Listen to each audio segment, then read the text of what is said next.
I had a dream a few weeks back. I was seated with my Chinese grandmother, my Paw. She was dressed in her most elegant cheongsam, tailor-made with the finest silk from the streets of Hong Kong. We were sitting across from each other at a yum cha table, steam from the freshly made jasmine tea rising over the lazy Susan and crisp white tablecloth. There was a diffused light coming through the open window, and I could see dust particles swimming upwards in the air. It was just her and I in an empty Chinese restaurant, and she looked remarkably well for someone who has been dead for more than 15 years. She asked me about my health, like she always used to, and smiled at the mention of my newborn daughter. "That one has much of my spirit in her," she said. I felt the profound warmth of ancestral pride ripple out across space and time. Then she got to the point. "So I hear you made a theatre show about me," she said. "Yes, Pawpaw," I stuttered.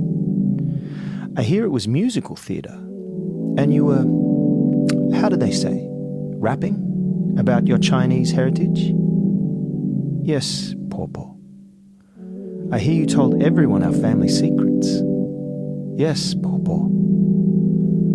"I hear you marked the box culturally and linguistically diverse on your grant applications, my grandson." "Yes, Pawpaw." I see. And how is your Cantonese coming along?" At that point I felt the quiet judgment that only a dead grandmother who shows up in your dreams can impart. And I tried to reach for the cup of jasmine tea, but it was gone. "Pawpaw," I asked, "do I have the right to tell these stories? How do I know if they're mine to share?" She smiled and said, "That's entirely up to you, and it always has been. But if you are waiting for moral clarity, be prepared to wait. And if you are waiting for validity, be prepared for ambiguity. And if you are striving for authenticity, make some space for doubt. When you tell people stories about my pain and my struggles, do you also include stories of my joy and my strength?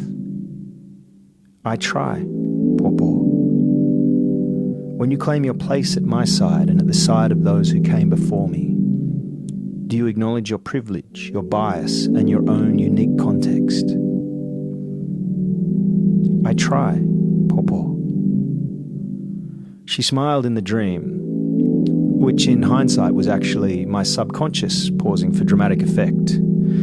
And she said, "It's good that you share our stories, but be delicate with them. The stories you choose to tell are a porcelain vase, and in the telling, you are choosing to drop the vase and smash it into 1,000 tiny pieces, then hold up only a few fragments and still call it a vase." At that point, the dream was interrupted by the crying of my, at the time, 9-month-old daughter. In that millisecond transition between dream state and waking, as the room disappeared and my grandmother's face began to fade, she looked at me and said, "Go to her. And remember, one day, she will tell your stories. Then you will know."